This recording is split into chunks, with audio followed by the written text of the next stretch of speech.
So now, how would you like to hit a golf ball so far it goes clear into another state? And you don't have to be a long drive champion to do it.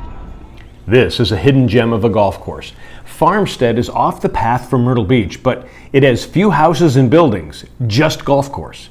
But this beauty has two great characteristics not many other courses can boast. First, you can feel good when you hit the ball from one state to another, as backdrop boy Jim Wyckoff tells us. Tee off on number 10 in North Carolina, unless all you have to do is clear the red tees, the women's tees on number 10, and you're in South Carolina for your second shot. So let's see how my buddy Rod the Bod Carden did on his two-state poke. You know, you hit that ball so good, you hit it into another state. I hit it into North Carolina. Well, actually, he hit into South Carolina. It's easy to be confused without a GPS since the back nine meanders from state to state. Don't worry, no passport needed. Now, the other characteristic of Farmstead is its finishing hole. Here's the aerial view. Nice, huh?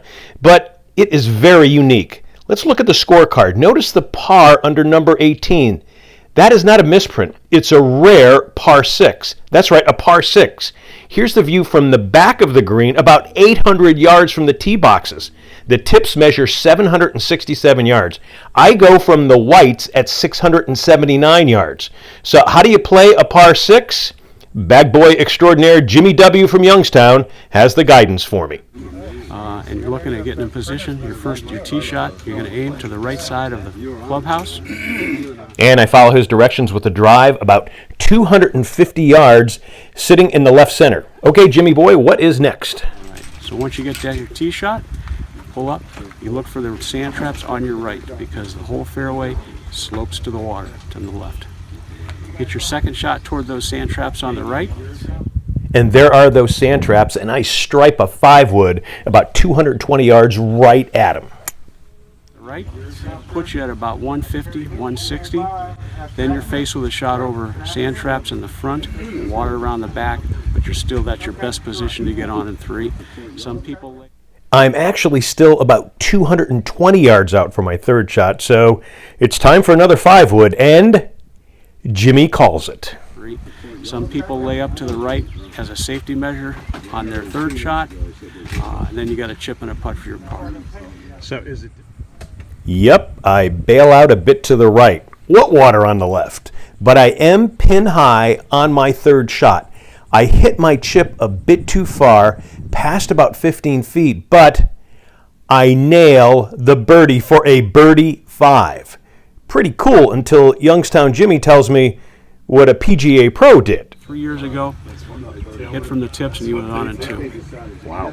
But other than that, everybody kind of plays it the traditional way. But it is a birdie hole. In fact, a lot of the better golfers, they'll hit their second or third shot into the trap, their third shot even, into the trap in the front of the green, and then get up and down from there for the birdie. You get a lot of people coming out here? Which is kind of what I did, thanks to Jimmy. This hole is really worth the challenge. There is a par 7 in South Korea, but here in the U.S., this is the only par 6 that covers 2 states. Keep swinging easy, folks. So a par 6, wow, not many around, I would imagine. No, there really aren't. I couldn't find out the exact number, but in South Korea, where we have actually done stories and golf stories, there is a par 7 that is 1,000 yards long. How'd you like to play that one? Oh my gosh. Well, whatever course you want to play, we have a way to help you. It's Jet Setter Deals. Just visit the site. They will help you with anything you want to do and any course you want to play at.